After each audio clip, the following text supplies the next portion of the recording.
understand, it may not happen till intermediate or advanced, then we'll work on it. Whereas so often, and I'd say I'm the other way around, I'd work on all those little show dumps at the bottom of banks off odd distances before I went to the competition, that I was ready. But I rather love this sort of novel approach. Well, we do, but equally, you know, if we're going somewhere important, then we will leave no stone unturned. Yeah, that's good. And, you know, certainly this is more education. You know, the World Games last year was a really good example. We were taking two horses which came with a bit of a checkered history, to be honest. You know, both McLaren and Falco had run off more than once in their careers to that point.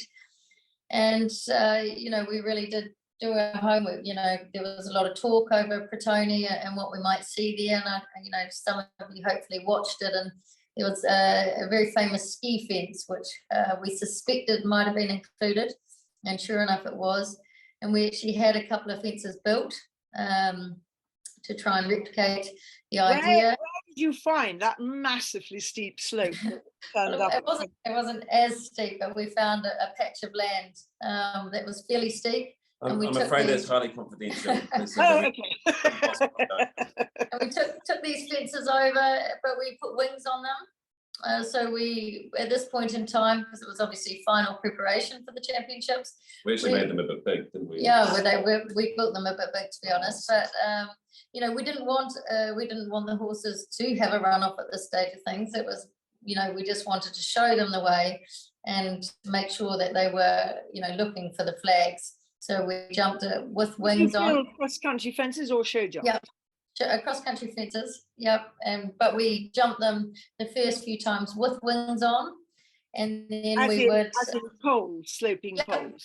Just poles either side, and then I think we took one wing off, so we were jumping it with one wing, but we actually weren't quite brave enough to jump it without any wings. Until you got to the World Games. Yeah, it was. It was skinny. Another example was, you know, McLaren. Again, it's no secret he's not a massive fan of a ditch. You know, he's been a bit cheeky in a coffin a couple of times. And we actually took to the World Games a big water tray. And pretty much every day when I was out at the World Games, I went and jumped this water tray, just trying to replicate the ditch. And we'd build even like a vertical. Obviously, once we'd walked the course and we knew what the coffin was on track, we would build a, you know, 1.25 meter vertical, one stride out from the coffin, just so it was very current in his mind. That, you know, it was I'm rather a normal day's work. And the FEI stewards let you drag in your own ditch.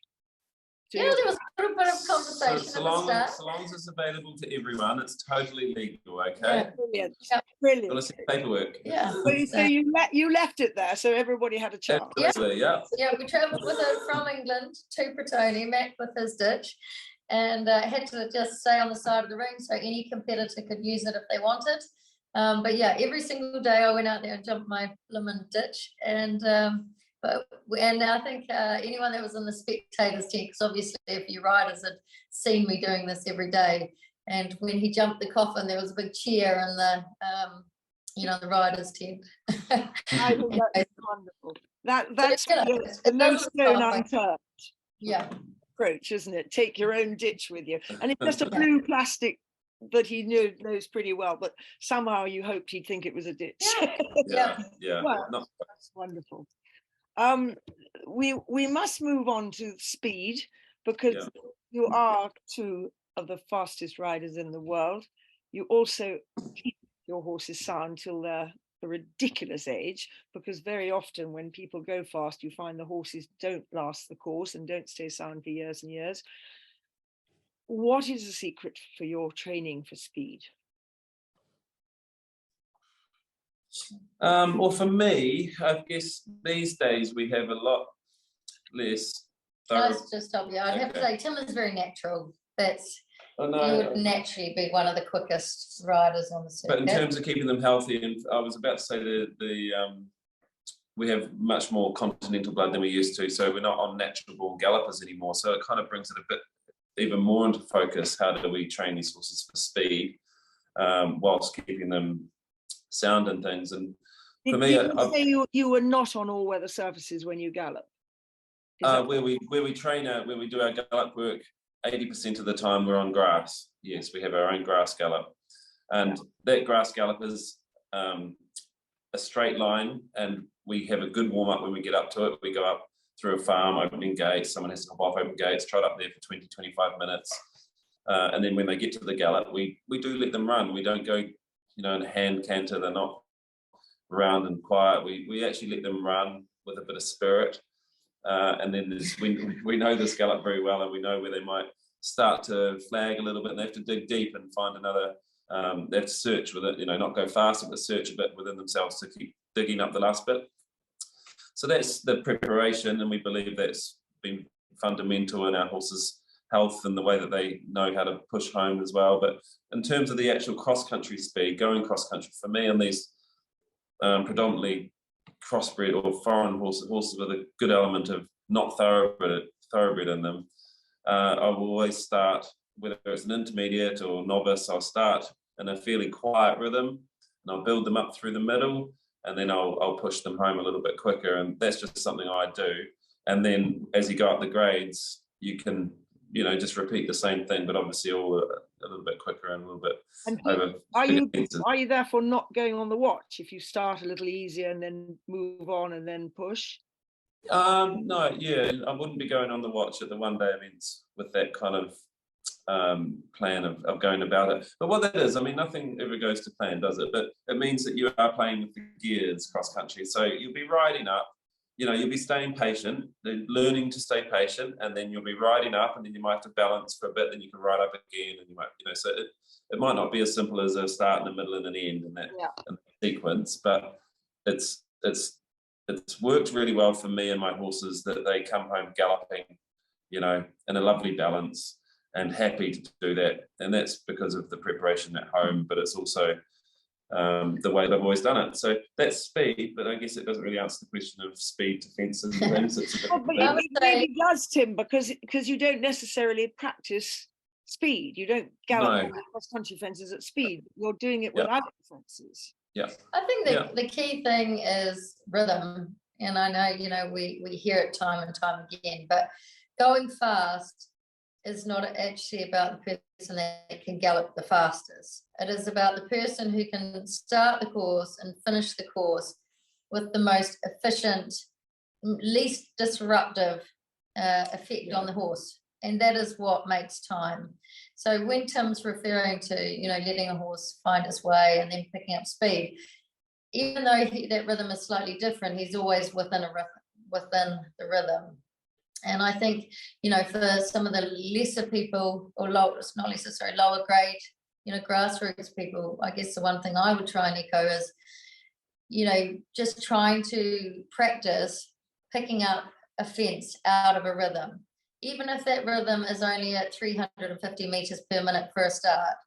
And then once you can, consistently pick that rhythm up, then you up the pace a little bit to 375 meters to 400 meters per minute. But the emphasis should be on the rhythm, not on the speed itself. I think we see far too many young riders, or perhaps inexperienced people, that are, land and tear away from fences, and then 100 meters out, they've got a little bit of a wrestle going on, trying to get the horse back under control to put it in the right balance to jump the jump.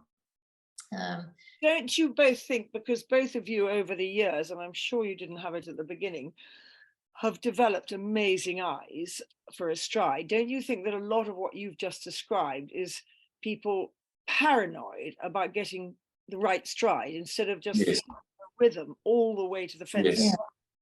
Yeah, it's a journey. The whole thing's a journey. We said that at the start, how you gather up this information and seeing a distance. Okay, I'm naturally got a good eye, but there's a bit earlier in the process, earlier in my career, there was many a time that I would miss and I would bugger it up, and it was at a competition or in training, to a pole on the ground in front of a fence, and you just couldn't get it right all the time, and you would be stressed about it, and too much focus goes into it, and then as I progressed, and maybe a bit more confidence and understanding of the overall picture and things with rhythm and all the other important facets of going cross-country started to come into play, the emphasis on the perfect distance came away, which actually in turn gave better distances, but it's a distance for me is more of these days it's more of an observation than a real consideration. It's just something that's coming up, and you know, I don't make a shot for something that's not really there. It's just an observation. Oh, that was a bit closer. Oh, that was a bit further away.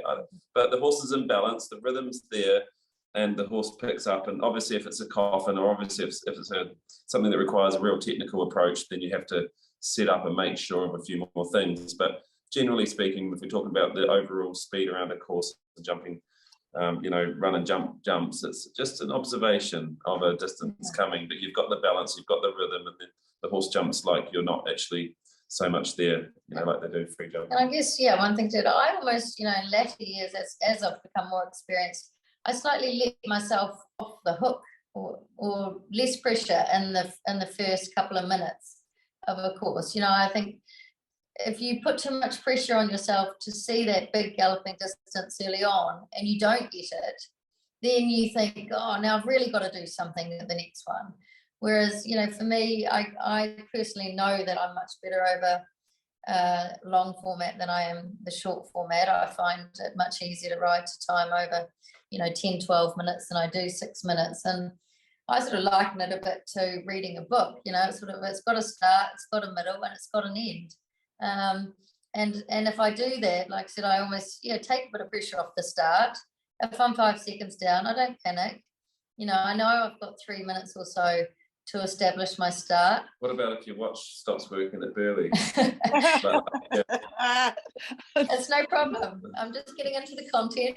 You're flicking the pages of the book. Shit, where was I? You know, in the middle, I'm trying to be efficient. You know, that's sort of my focus through the middle of the course, trying not to lose time. And then in the last stages, then I will try and bring it home.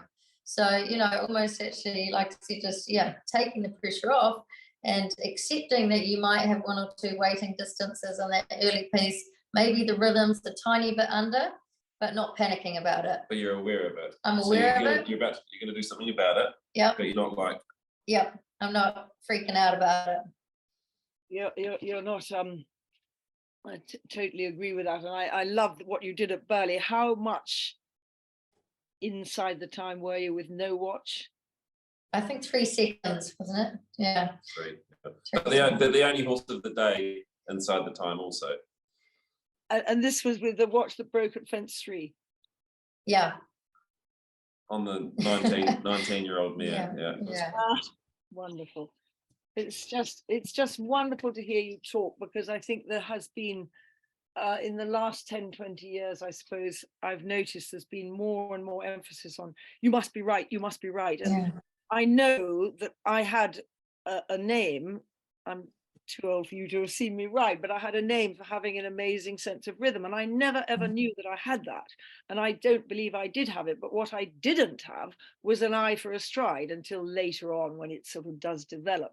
So I had to learn what my early teacher Pat Burgess taught me, that your horse has got a much better eye than you, Lucinda. You just keep him in a medium length stride and he'll do it. And that was what I won my badmintons on, not on finding the right stride. And I think that became something that got a bit lost as accidents happened. More and more people felt, if I get wrong, I'm going to be the next one. And we're coming with the likes of yourself and other brilliant cross-country riders, the likes of the 6 that were on our masterminds, and hopefully you'll be on our next ones.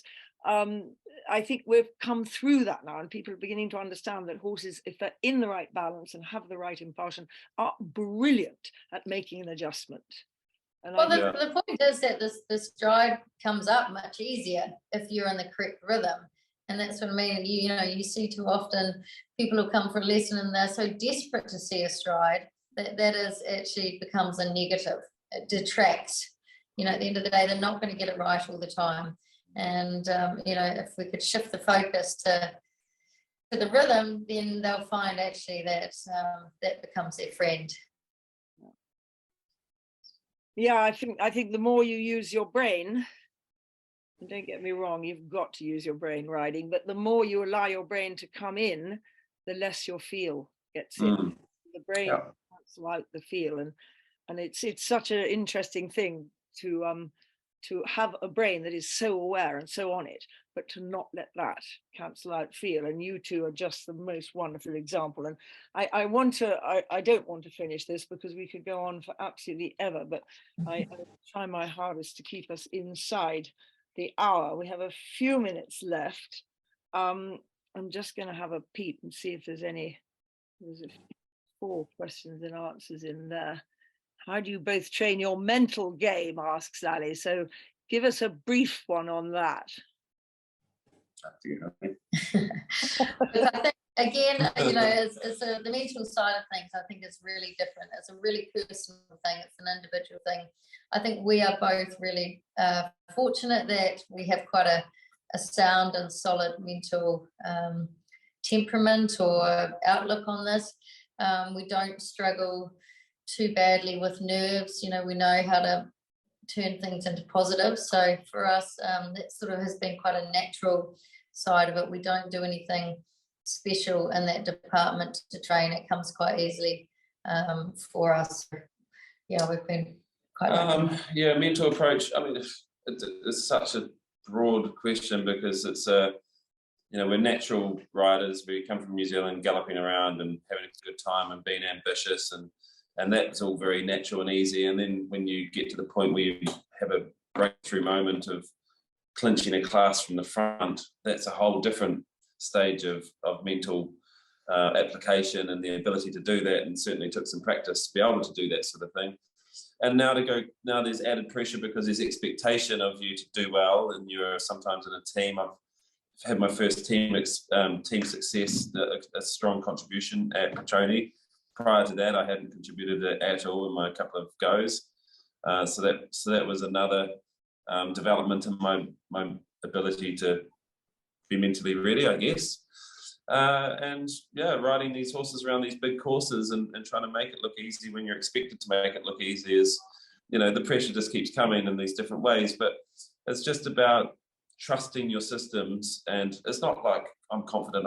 It's just trusting them, being alert and aware of what's going on, knowing you've done your homework, and then it's not relaxing, it's just being understanding that it's all okay. And then if that's all under control, then the adrenaline comes in and it's a real useful tool, but it's not all blood up and adrenaline and then away you go. It's kind of the other way around. You just stay in a good mental place. And at the end of the day, you are just trotting around the dressage arena and galloping around some jumps and jumping some show jumps. It's not, you know. One thing I've found quite useful, which is just a silly thing that I've made up for myself over the years, but I have mentioned it to other people at times, and I think it's been helpful, is I turn cross country into a box ticking exercise. And just as I go around, I'm just ticking off boxes. And then I'm like, oh yeah, that box is a bit challenging, but I just tick it off and then I sort of go to the next one. And it just simplifies my purpose, I guess. It just, takes the complication out of it, simplifies it. So sometimes, you'll find a little thing like that in your head that just works and you go with it. I love that, ticking boxes. And the one thing I wanted to say, and this is aimed at Tim, because I've watched so many riders over the years, and this is absolutely no way, because it's not aimed at you, Jonelle, a criticism of you, because you ride absolutely brilliantly and you have good hands, because if you don't, horses don't go for you. But Tim, I think, and it's a bit of a rash statement, this has, I think, the best hands in the business. And I think all of you that are lucky enough to watch should watch particularly his hands, because I remember my dad saying to me years ago, you know, you've got to strive to have good hands. And I didn't know what good hands, I really didn't know what good hands meant. And what I've come to realize is that good hands means that you've got fingers that will always allow the horse to have whatever head he needs when he needs to look or to balance the other side of the fence. And as I say again, Jonelle, you have absolutely the ability. There's something about your fingers, Tim, that mesmerizing. So I just say it. Thank you. You know what? You said that to me at badminton when it was probably my first or second go around there, and I hadn't gone well. But you did. I saw you in the lorry park afterwards, and I don't know how you knew me because I was feeling you on the scene. But you stopped and mentioned to me about my hands. You said I had really, really good hands, and I'd had a really crap day at the office. And I'll never forget that, because because it gave me a little bit of something to grab hold of. Excuse Oh, the and take forward into the rest of my time over here. So yeah, thank you for well, saying bless that you. then. That's But also so lovely. really, really nice to hear now. And I So, still feel it. And I just wanted all of you out there to know that what you've heard this evening is the best in the world, but they weren't 18 years ago. They were like everybody else, but they had a bit of get up and go because they somehow found the money to get themselves and a horse over to England, and it all went from there. And they have so much talent, but you've heard a little bit of how fundamental it is. And what I have done is develop this 4-module cross-country course, which starts right now and comes out every week to help everybody that is trying to get ready for cross-country to feel the fundamentals that you have just heard and how well they have worked, to feel how you can put that into your riding. So I really hope that the course that we've put out there is something that you would enjoy, would like to buy. It's a risk, always a risk buying, because what if you don't like it? But we do have a clause that if you don't feel it's helped you, you can get your money back. And I cannot thank Tim and Jonelle enough for arriving in Spain about 2 minutes ago and coming straight on this webinar and giving us the benefit of really the most wonderful careers. And we know that it hasn't all been like that. The fact that you both won the last 2 5-stars of the season, the new 5-star in its second year only at Maryland, Tim won. And then, I mean, knock me down with a feather, Jonelle comes and wins the last one in Po. I mean, Tim's just a bystander, an audience. I mean, it was phenomenal. And for you, therefore, to come out as the top 2 in the world was a foregone conclusion, because the results before that had been so incredible. So here you are, wonderful horsemen who can keep horses loving their game and sound enough to love their game till the end of their teens. And you've given us an hour of your time, and I cannot thank you both enough.